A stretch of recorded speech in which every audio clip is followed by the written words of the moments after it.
Dienste meines Volkes, gib du jetzt deine Stimme ab. Wenn ja, dann tritt für mich ein, so wie ich für dich eingetreten bin. মাত্র 5 বছরে 60 লাখ মানুষকে হত্যা করা হয়েছিল।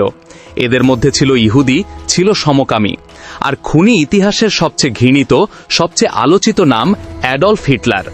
Hitler 1941 থেকে 65 সাল পর্যন্ত এই 5 বছরের মধ্যে হত্যা করেছিলেন 60 লাখ ইহুদিকে। 60 লাখ মানুষকে হত্যা করার পর হিটলার বলেছিলেন, আমি চাইলে পুরো ইহুদি জাতিকে নিঃশেষ করে দিতে পারতাম, কিন্তু কিছু ইহুদিকে বাঁচিয়ে রেখেছি এজন্যই যাতে পরবর্তীতে পৃথিবীর মানুষ বুঝতে পারে কেন আমি ইহুদি হত্যায় মেতেছিলাম। কাউকে গ্যাস চেম্বারে ফেলে, কাউকে ভয়ানক কনসেন্ট্রেশন ক্যাম্পে পাঠিয়ে, আবার কারো ভাগ্যে জুটেছিল গণহারে গুলিবর্ষণ। যত প্রকার ভয়ানক উপায় আছে ইহুদি জাতিকে নিঃশেষ করতে হিটলার তার প্রায় সবই প্রয়োগ করেছিলেন।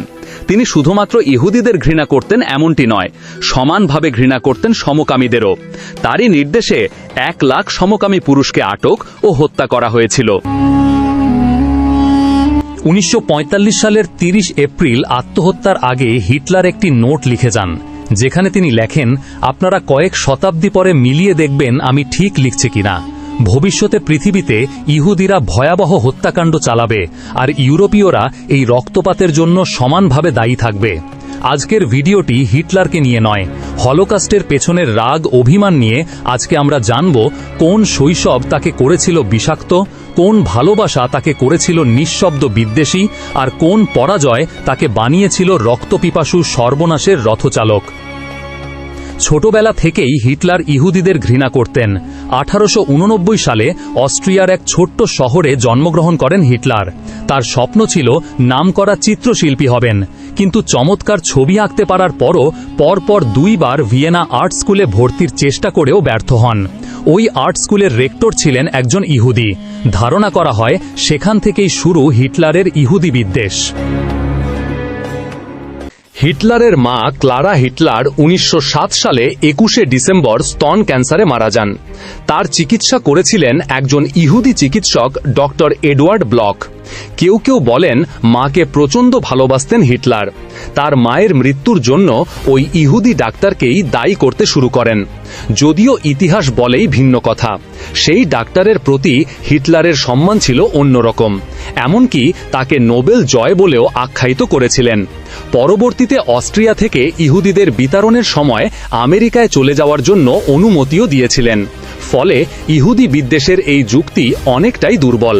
হিটলারের আরেকটি পরিচয়, তিনি আধুনিক ইতিহাসের প্রথম ধূমপান বিরোধী প্রচারক। 1930 ও 40-এর দশকে জার্মানিতে তারই উদ্যোগে ধূমপান বিরোধী বিভিন্ন পদক্ষেপ নেওয়া হয়েছিল। ভিয়েনাতে থাকার সময় হিটলার মিশতে শুরু করেন ইহুদি বিদ্বেষী রাজনৈতিক গোষ্ঠীগুলোর সাথে। রাজনীতির যত গভীরে জড়ান ততই তার মনে গেঁথে যায় সমাজের অপরাধ, সংকট ও ষড়যন্ত্রের মূলেই রয়েছে ইহুদিরা। 1914 সালে শুরু হয় প্রথম বিশ্বযুদ্ধ, চলে 1918 সাল পর্যন্ত। এই যুদ্ধে জার্মানির পরাজয় ঘটে। হিটলার বিশ্বাস করতে শুরু করেন জার্মানি যুদ্ধে পরাজিত হয়নি, বরং দেশের অভ্যন্তরে থাকা ইহুদি ও সমাজতান্ত্রিকরাই আঘাত করেছে জার্মানির বুকে। তাদের বিশ্বাসঘাতকতা এবং ষড়যন্ত্র এই পরাজয়ের জন্য দায়ী। এই ব্যাখ্যা দিতে গিয়ে 1941 সালে 25শে অক্টোবর হিটলার বলেছিলেন, ইহুদিরা কোনো নিষ্পাপ জাতি নয়, তারা এতটাই নিকৃষ্ট যে প্রথম বিশ্বযুদ্ধের সময় 20 লাখ মানুষকে হত্যা করেছে। প্রথম বিশ্বযুদ্ধের পর গ্রেট ডিপ্রেশনে জার্মান জনগণের অবস্থা ছিল ভয়াবহ। অর্থনৈতিক সংকট, বেকারত্ব আর হতাশা গোটা জাতিকে গ্রাস করে। এই সময়ে হিটলার মানুষের মাঝে আশার আলো দেখান। প্রতিশ্রুতি আর কৌশলে তিনি জনগণের আস্থা অর্জন করেন, আর সেই আস্থায় তাকে দেয় সমর্থন, শক্তি ও জনপ্রিয়তা। এই জনপ্রিয়তা ছাড়া ইহুদি নিধনের মতো ভয়াবহ কর্মসূচি চালানো আদৌ সম্ভব হতো না। একটা কথার প্রচলন আছে, হিটলার ভালোবাসতেন কেবল তার মা আর জার্মানি জনগণকে। ইতিহাস বলে যারা জার্মানির ক্ষতি করেছিল তাদের ধ্বংস করাই ছিল হিটলারের নেশা। 1941 থেকে 1945 সালের মধ্যে গণহারে গুলি করে গ্যাস চেম্বারে প্রেরণ করে এবং কনসেন্ট্রেশন ক্যাম্পে অমানবিক নির্যাতনের মাধ্যমে হিটলারের নাসি বাহিনী হত্যা করে 60 লাখ ইহুদিকে। এই পরিকল্পনার নাম ছিল ফাইনাল সলিউশন। এর উদ্দেশ্য ছিল ইউরোপের সব ইহুদিকে নিশ্চিহ্ন করা।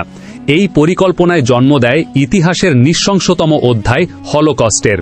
হিটলার নিজের শেষ লিখিত বক্তব্যে বলেছিলেন, ইহুদিদের চক্রান্ত, ইহুদিদের ষড়যন্ত্র এবং আগামী পৃথিবীর ধ্বংসের পেছনে ইহুদিরা যে কাজ করবে সেখানে ইউরোপীয়দের স্বার্থ জড়িত থাকবে।